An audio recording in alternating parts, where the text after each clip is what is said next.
Bonjour à tous, bienvenue à cette vidéo de conseils pratiques pour bien aborder la formation qui va commencer ce vendredi.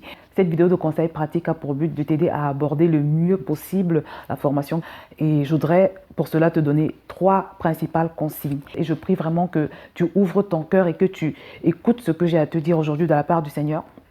Que tu disposes ton cœur parce que ça va être très déterminant pour la suite. La première chose, c'est vraiment d'aborder cette formation dans un esprit de prière. Parce que vous savez que tout ce qui n'est pas fait dans la prière n'est pas fait du tout.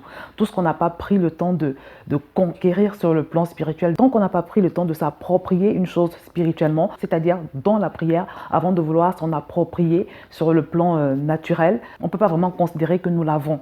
La première chose que je voudrais donc te dire pour les jours qui vont suivre, c'est d'aborder cette formation dans un esprit de prière, de faire preuve de vigilance. La parole de Dieu nous demande d'être vigilant. La Bible nous dit que vous connaîtrez la vérité et la vérité vous affranchira. Vous connaîtrez la vérité et la vérité fera de vous des hommes libres. Dieu veut que tu connaisses la vérité qui va t'affranchir. Il veut que tu connaisses la vérité qui va te libérer. Mais il y en a un qui ne souhaite pas que tu accèdes à cette vérité et qui va faire tout ce qu'il pourra pour t'en empêcher. Au cours de la précédente session, par exemple, il y a beaucoup de personnes qui, comme toi, avaient la belle intention de suivre cette formation du début jusqu'à la fin, mais qui n'ont pas pu.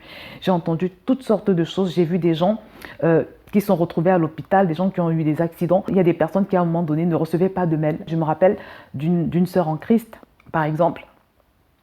À chaque fois, j'envoyais les mails à tout le monde, mais elle ne recevait pas. Et quand elle me faisait signe et que je lui renvoyais les mails, ça ne passait pas. C'était toujours très compliqué. Et à un moment donné, elle a changé d'adresse mail. Et même là, ça ne passait pas. Il n'y avait pas de raison, ce n'était pas explicable. Je ne peux pas expliquer pourquoi tout le monde recevait ses cours, sauf elle. Et à un moment donné, j'ai compris que c'était spirituel. Je lui ai demandé de prendre autorité parce que c'est une personne qui, dans sa vie personnelle, est très oppressée. Elle a beaucoup d'oppression démoniaque. Et j'ai compris que, en fait, l'ennemi voulait simplement l'empêcher de pouvoir accéder à la vérité, pouvoir accéder à ce cours. Mon frère, ma soeur, je prends la peine de faire cette vidéo parce que tu es à 1000 lieues de te douter ce que Satan est capable de faire pour t'empêcher de recevoir tout ce que le Seigneur veut que tu reçoives au travers de cette formation. Tu n'imagines pas ce que le diable est capable de faire pour te maintenir dans ta prison actuelle, pour ceux qui passent par des oppressions démoniaques, pour ceux qui passent par des problèmes compliqués. Parce que Satan sait tout aussi bien que toi et moi que la vérité de la parole de Dieu affranchit et il fera tout ce qu'il peut pour t'empêcher de la recevoir. Je t'invite donc, comme je l'ai dit, à confier ce temps de formation au Seigneur dans la prière, à prendre un temps de prière par rapport aux jours qui vont suivre pour que vraiment tout puisse se dérouler selon ce que le Seigneur a prévu.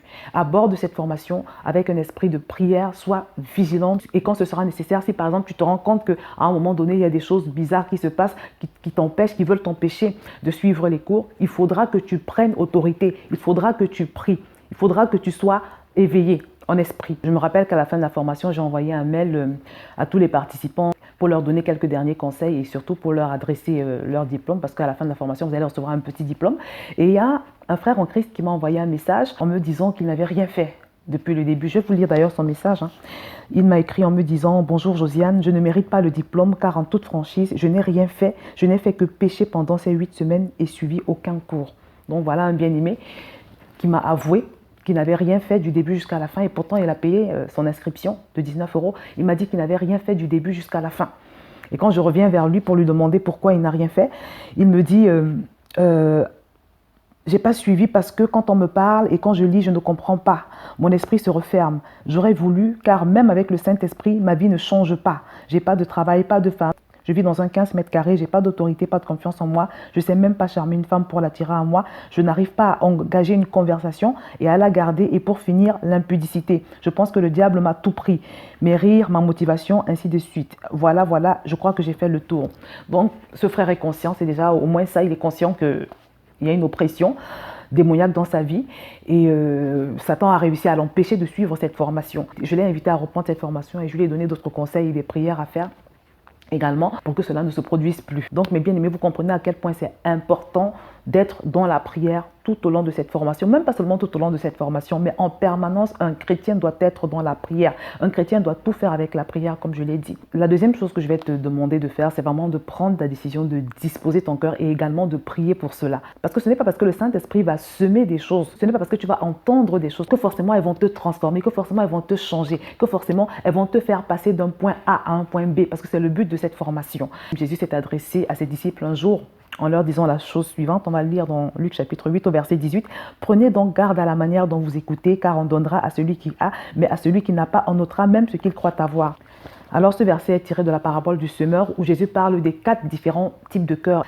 Et il explique qu'en fonction de l'état de ton cœur, tu peux ne pas recevoir la parole de Dieu. Vous savez, il y a cela quelques années quand j'ai déménagé, les maçons avaient fait des travaux et à un moment donné, ils ont mis un gros tas de sable sur ma pelouse. Et quand ils ont retiré ce tas de sable, je me suis rendu compte qu'il y avait un vide. C'est-à-dire à cet endroit, la pelouse avait complètement disparu. À un moment donné, j'ai donc décidé de replanter le gazon à cet endroit parce que ça ne faisait pas très joli. Donc je plante les graines de gazon. J'attends 1 semaine, rien, 2 semaines, rien, 3 semaines, 4 semaines. Et puis je me rends compte que le gazon n'a pas pris et que le gazon ne poussera pas. Et j'ai donc constaté que il n'y avait pas eu de fécondation entre la graine et la terre. Je te donne ce petit exemple pour te dire que ce n'est pas parce qu'une graine est semée que forcément elle pousse. Il y a beaucoup de choses qui peuvent empêcher une semence de germer. Ça peut être l'état du sol, ça peut être des intempéries. Il y a beaucoup de facteurs. Dans tous les cas, ce n'est pas parce qu'une graine est semée que forcément elle va produire des fruits. Il en est de même pour nos cœurs. Ce n'est pas parce que ton cœur reçoit une parole venant de Dieu que forcément cette parole va germer et produire les résultats attendus. Et c'est pour ça, mon frère, ma soeur, que je voudrais vraiment t'inviter à beaucoup prier pour ton cœur, à disposer ton cœur. Parce qu'une chose, par exemple, qui empêche souvent que la parole que Dieu nous envoie puisse germer et produire des fruits, c'est les soucis. Et ça fait partie des choses que Jésus explique dans la parabole du semeur. Les soucis, par exemple, le fait de se laisser trop envahir par les soucis peut empêche en général d'ailleurs la parole de pénétrer dans nos cœurs. Et on peut entendre la parole pendant tout le temps qu'on veut, sans qu'elle n'ait aucun effet. Et c'est ce qui fait aussi, par exemple, que de 2 personnes qui arrivent dans une église nouvellement, qui naissent de nouveau au même moment dans une église, au bout d'une année, tu vas voir la première personne qui est devenue une championne en Christ, qui est transformée, qui commence à faire des choses pour le Seigneur, qui est en train d'aller de gloire en gloire et de victoire en victoire sur le plan spirituel. Et puis vous allez voir la deuxième personne qui est arrivée dans les mêmes conditions, qui a reçu les mêmes enseignements, qui reste brisée, qui n'a pas changé, qui n'a vécu aucune transformation, qui fait du surplace, qui tourne en rang. C'est très souvent dû à l'état du cœur, à la disposition du cœur. Et c'est pour ça que je voudrais t'inviter, mon frère, ma soeur, à prendre la décision de disposer ton cœur. Et même d'une manière générale, il ne faut pas se laisser envahir par les problèmes qu'on peut être en train de traverser. Il faut apprendre à se défocaliser de ce qu'on vit pour se focaliser sur Dieu. Il faut avoir un grand Dieu. Parce que quand on s'inquiète trop, en général, ça veut dire qu'on a un petit Dieu. On se dit que le problème est tellement grand que Dieu ne peut pas le résoudre en fait. Et ça vraiment c'est dommage. C'est également un état de cœur qui ne favorise pas la réceptivité de la parole de Dieu. Donc en ce qui concerne l'histoire de ma pelouse, quand j'ai constaté que le gazon n'avait pas poussé, j'ai décidé de refaire une tentative. Et la deuxième fois, j'ai enlevé un maximum de pierres parce que la terre qui avait été mise sur cette pelouse était une terre mélangée avec des cailloux, des petits cailloux. Donc j'ai essayé d'enlever un maximum de cailloux. J'ai retiré un maximum de cailloux, j'ai retourné la terre, j'ai ajouté de l'engrais, j'ai replanté le gazon et là, cette fois, ça a poussé, c'est redevenu beau et je rends grâce à Dieu pour cela. Et c'est pour ça, mes bien-aimés, que je voudrais une fois de plus vous inviter à faire l'effort vraiment de vous défocaliser de tous ces soucis, de toutes ces choses qui vous tourmentent pour vous focaliser sur Dieu, toujours en vous disant que Dieu est grand. Parce que quand on tourne les regards vers Dieu, nous dit la Bible, le visage ne se couvre pas de honte. Le fait de tourner tes regards vers Dieu va te procurer une certaine paix. Parce qu'il y a une règle qui fait que ce que tu regardes produit ce que tu ressens. Donc si tu ne veux pas être trop affligé par ce que tu traverses, il vaut mieux pour toi que tu prennes l'habitude de regarder à Dieu. À chaque fois que tu sens la tristesse t'envahir, tu sens les mauvaises pensées, les pensées concernant ce que tu traverses t'envahir, regarde à Dieu. Pense à la grandeur de Dieu. Pense à ce Dieu qui est le Dieu du tout à coup. Pense à ce Dieu qui est le Dieu pour qui rien n'est difficile. Et c'est comme ça que tu vas pouvoir laisser de la place pour la parole, parce que cette parole doit rentrer en toi pour pouvoir faire de toi ce que Dieu veut que tu deviennes. La troisième consigne que je voudrais te donner par rapport à cette formation, c'est vraiment de dédier ces 8 semaines, de décider de faire de ces 8 semaines un temps que tu vas mettre à part pour profiter de ce que le Seigneur veut faire dans ta vie. Mais bien aimé, on a l'habitude d'utiliser notre temps, le temps de vie que Dieu nous donne pour toutes sortes de choses secondaires. Nous avons l'habitude de courir après des choses totalement secondaires. Or là, il s'agit de ton âme, il s'agit d'investir dans ton âme, il s'agit d'investir dans ta vie spirituelle, en sachant que tant que ça ne va pas spirituellement, Tant que sur le plan spirituel, ça ne va pas, rien ne va vraiment pouvoir fonctionner dans ta vie. Donc, c'est très important que tu fasses tous les sacrifices qu'il faut pour vraiment prendre le temps de lire chaque cours ou prendre le temps d'écouter, parce que cette fois-ci, en plus des PDF, il y aura des audios. C'est quelque chose que le Seigneur m'a mis à cœur, parce que ce n'est pas tout le monde qui a la possibilité de lire facilement. Il y a des gens qui ont des problèmes d'yeux, par exemple. C'est pas tout le monde qui a la possibilité de lire pendant longtemps sur un écran. Donc, si c'est ton cas, par exemple, cette fois-ci, il va y avoir des audios. Ce que les autres n'ont pas eu, les participants de la précédente session, ils n'ont pas eu le privilège d'avoir des audios. Donc, pour cette fois-ci, je vais prévoir et des PDF et des audios. Ce sera le même contenu, mais la forme va changer.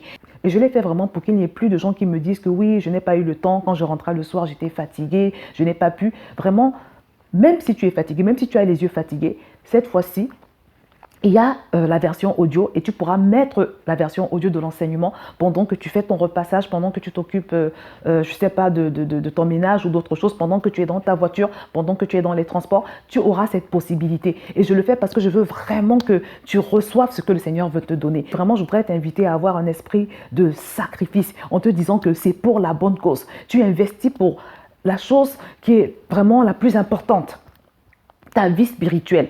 Ce n'est pas pour toute la vie, c'est juste pour 8 semaines. Donc, prends l'engagement de dédier ce temps à cet apprentissage parce que le Seigneur veut te faire passer d'un point A à un point B. On a bien vu pour la précédente session qu'il y a des gens qui ont été totalement révolutionnés. Il y a des gens qui ont vécu des délivrances. Il y a des gens qui ont vécu des libérations. Et à côté de cela, il y en a malheureusement chez qui il ne s'est rien passé. Il y a aussi beaucoup de personnes, comme je vous l'ai dit, qui n'ont pas pu aller jusqu'au bout. Ils ont suivi 2 modules maximum ou 3 et puis se sont arrêtés. Et c'est pour cela que vraiment, je t'invite à te montrer déterminé. Il faut que tu sois plus déterminé que le diable. Il ne faut pas que tu écoutes tes envies. Il faut que tu sois ferme. Et surtout, comme je l'ai dit, il faut que tu mettes tout cela dans la prière dès le début. Et je t'assure que si tu fais preuve de détermination, le Seigneur va bénir tes efforts et tu vas voir qu'il va t'accompagner pendant tout ce processus d'apprentissage. Donc, mes bien-aimés, tout au long de cette formation, ne soyons pas comme les Israélites dont il nous est dit dans Hébreux 4:12 que le message qu'ils ont entendu ne leur a servi à rien, car ils ne se sont pas associés par leur foi à ceux qui l'ont reçu. Il est question ici des Israélites qui, malgré tous les miracles que Dieu avait fait dans le désert, conservaient malgré tout cela une attitude incrédule qui avait tellement déplu à Dieu que le Seigneur leur a retiré sa faveur au point qu'ils n'ont pas pu accéder à la terre promise. Je déclare, mon frère, ma soeur, que ce ne sera pas ton cas au nom de Jésus. Les objectifs que Dieu a prévus pour toi au travers de cette formation seront atteints. Si tu fais preuve de bonne volonté, si tu aborde cette formation dans un esprit de prière, comme je l'ai dit, si tu disposes véritablement ton cœur et enfin, si tu fais tous les sacrifices qui seront nécessaires pour bien suivre chaque cours, faire tous les exercices qu'il faudra comme il faut, regarder toutes les vidéos jusqu'au bout. Si tu t'appliques à mettre en application les 3 consignes que je t'ai données, je peux te promettre que le Seigneur va te surprendre. Je vais m'arrêter là et je vous dis à la prochaine session.